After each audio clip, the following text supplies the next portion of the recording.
नाम के गांव में कुसुम और श्याम नाम का दंपति रहता था। उनकी एक बेटी थी जिसका नाम राधा था। राधा गांव के सरकारी स्कूल में पढ़ती थी। उनका गांव बहुत ही पिछड़ा हुआ था। गांव में शौचालय की सुविधा नहीं थी, इसलिए गांव के सभी लोग खुले में जाते थे। एक दिन राधा अपनी कुछ सहेलियों के साथ खुले में शौच कर रही होती है कि तभी उसकी एक सहेली मंजू कहती है, अरे राधा देखना, वहाँ कुछ लड़के हमें शौच करते हुए देख रहे हैं। ये सुनकर राधा और उसकी सहेली ममता मुड़कर देखती हैं तो कुछ लड़के वहाँ खड़े हुए उनकी शौच करते हुए फोटो ले रहे होते हैं।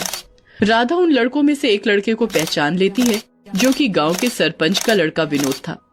इनमें से एक लड़का सरपंच जी का है, मैं घर जाकर पिताजी को ये सब बताऊंगी। राधा, तू पागल है क्या? अगर घर में ये सब बताएंगे तो वो लोग हमारी पढ़ाई छुड़ा देंगे। हमें पहले अपने स्कूल की अध्यापिका को ये सब बताना चाहिए। ये बात राधा को भी ठीक लगती है। उसके बाद वो तीनों बहुत हिम्मत करके अपनी अध्यापिका के पास जाती हैं और ये सारी बातें बताती हैं। ये सब सुनकर, बच्चों तुम्हें तो पता ही है कि गांव के सरपंच के खिलाफ कोई भी हमारा साथ नहीं देगा। तुम तीनों की बातों पर कोई यकीन नहीं करेगा कि वहाँ सरपंच का बेटा भी था। अध्यापिका की बात सुनकर तीनों हैरान हो जाती हैं। तीनों को समझ नहीं आ रहा होता कि क्या करें। कुछ दिन बाद तीनों स्कूल से घर जा रही होती हैं कि तभी कुछ लड़के उन तीनों के आगे आकर खड़े हो जाते हैं और उन्हें उनकी शौच करते हुए वक्त की फोटो दिखाकर हंसने लगते हैं। हमारे गांव के लोगों को कब अक्ल आएगी और वो लोग शौच बनवाएंगे? ऐसा कब तक होगा? ये बात ममता और मंजू के घर में पता चल जाती है। इस वजह से उन दोनों का स्कूल जाना बंद करवा दिया जाता है। ये सब देखकर एक दिन, माँ, क्या हमारी इस समस्या का कोई समाधान नहीं है? क्या इस समस्या से बचने का यही एक उपाय है? बेटी, हमेशा से इस गांव के लोग खुले में ही शौच करते आए हैं। जब मैं शादी करके आई थी तब मुझे भी बहुत अजीब लगता था, पर अब आदत सी हो गई है। माँ की बात सुनकर राधा कोई जवाब नहीं देती। ऐसे ही कुछ साल बीत जाते हैं। कुछ समय बाद राधा की शादी हो जाती है। वो दूसरे गांव चली जाती है। वहां जाकर उसे पता चलता है कि वहां भी शौचालय की सुविधा नहीं है। ये सब देखकर राधा अपने पति से कहती है, क्या इस गांव में भी शौचालय नहीं है? हाँ, यहाँ शौचालय नहीं है, पर इसमें नई बात क्या है? तुम्हारे गांव में भी तो शौचालय नहीं था, वहाँ कौन सा तुम शौचालय में जाती थी?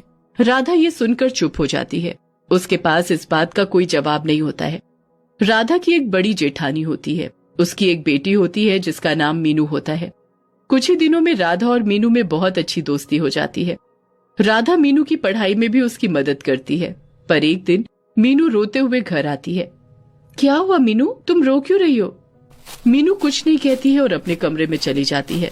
तभी उसकी जेठानी और सास भी आ जाती हैं। वो राधा से मीनू के रोने की वजह पूछती हैं। मुझे नहीं पता क्या हुआ है उसे। ये सुनकर वो तीनों मीनू के कमरे में जाने लगती हैं कि तभी राधा को उल्टी होने लगती है। ये देखकर, अरे लगता है मैं फिर से दादी बनने वाली हूँ। ये सुनकर राधा बहुत खुश हो जाती है। तीनों एक दूसरे के गले लगने लगती हैं। तभी मीनू के कमरे से आवाज आती है। तीनों भागकर वहां जाते हैं तो देखते हैं कि मीनू जमीन पर गिरी हुई है। ये सब देखकर, अरे मीनू को क्या हो गया? मेरी बच्ची, तुझे क्या हो गया? तीनों मिलकर मीनू को उठाती हैं और बिस्तर पर लिटाकर पानी छिड़कती हैं। थोड़ी देर में ही मीनू को होश आ जाता है और मीनू कहती है, माँ, चाची, गांव के कुछ लड़के स्कूल की दीवार पार करके अंदर आ जाते हैं और जब हम शौच कर रहे होते हैं तो हमारी फोटो लेते हैं। उसके बाद हमारा मजाक बनाते हैं। मैं आज के बाद स्कूल कभी नहीं जाऊंगी, कभी नहीं जाऊंगी। ये सब सुनकर राधा रोने लगती है। तभी उसकी सास बोलती है, क्या हुआ, तुम रो क्यों रही हो राधा? राधा उन्हें अपने साथ हुई घटना बताती है जो उसके साथ स्कूल के दिनों में हुई थी। राधा की जेठानी उसके आंसू पोंछती है और, राधा चुप हो जाओ, हम कर ही क्या सकते हैं। राधा इस बात का कोई जवाब नहीं देती है। वो अपने कमरे में चली जाती है। अगले दिन जब सुबह उठती है तो राधा मीनू के साथ तैयार होती है। ये सब देखकर, राधा तुम इतनी सुबह सुबह कहाँ जा रही हो? मैं मीनू के स्कूल जा रही हूँ। ये सब सुनकर सास गुस्सा हो जाती है और कहती है, तुम्हें क्या लगता है स्कूल के टीचर को ये बात बताने से क्या वो हमारी मदद करेंगी? ऐसा नहीं होने वाला। बरसों से हम लोग खुले में ही शौच करने जा रहे हैं। तुम लोगों की सोच कैसे बदलोगी? माँ जी, मुझे नहीं पता स्कूल वाले मेरी मदद करेंगे कि नहीं, पर अगर हम इसी तरह हाथ पर हाथ रखकर बैठे रहेंगे तो इस समस्या का समाधान कैसे होगा? ये कहकर राधा मीनू को लेकर स्कूल जाती है और सारी बातें टीचर को बताती है। ये सुनकर टीचर कोई जवाब नहीं देती है। अगर हम लोग इस समस्या को हल नहीं करेंगे तो ये समस्या कैसे सुलझेगी? अगर आज हमने इस समस्या पर कोई कदम नहीं उठाया तो जल्द ही हमारे गांव की एक भी लड़की स्कूल नहीं आएगी। वो डर से अपने घरों में ही बैठी रहेगी। ये सब सुनकर स्कूल के कुछ टीचर मिलकर इस समस्या को दूर करने के लिए एक कदम उठाने का सोचते हैं और इसकी शिकायत गांव के पुलिस थाने में करते हैं। अगले दिन जब स्कूल की कुछ लड़कियां शौच करने के लिए बाहर जाती हैं तो वहां कोई लड़का नहीं होता है।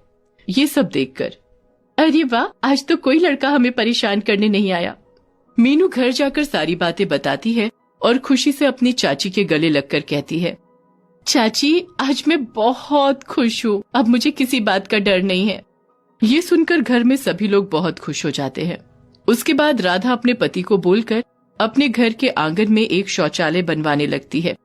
ये सब देखकर गांव के कुछ लोग उनके घर के बाहर आकर शौचालय तोड़ने को कहते हैं, पर राधा अपनी बात पर अड़ी रहती है और शौचालय नहीं तोड़ती है। तभी कुछ लोग शौचालय तोड़ने के लिए आगे बढ़ते हैं। इतने में वहां पुलिस आ जाती है। ये सब देखकर हमने ऐसा क्या किया है जो पूरा गांव यहाँ हमारे खिलाफ हो गया? बस एक शौचालय ही तो बनवा रहे हैं। क्या आप लोगों को डर नहीं लगता? जब आपके घर की बहू बेटी खुले में शौच करने जाती हैं, तो अगर उन्हें वहाँ किसी ने पकड़ लिया तो उनके साथ कुछ गलत हो सकता है। ये सब सुनकर गाँव वालों के सिर झुक जाते हैं और राधा के एक कदम आगे बढ़ाने से और भी लोग बढ़ चढ़कर उसका साथ देते हैं। कुछ दिनों में पूरे गांव में सरकार की मदद से हर घर में शौचालय बनवाने की मुहिम शुरू हो जाती है। ये सब देखकर काश कुछ समय पहले मैंने ये कदम उठा लिया होता तो मुझे अपनी पढ़ाई न छोड़नी पड़ती। तभी उसकी जेठानी कहती है, राधा देर आए पर दुरुस्त आए, आज तुम्हारी हिम्मत की वजह से इतनी बड़ी समस्या दूर हो गई। ये कहकर दोनों एक दूसरे के गले लग जाती हैं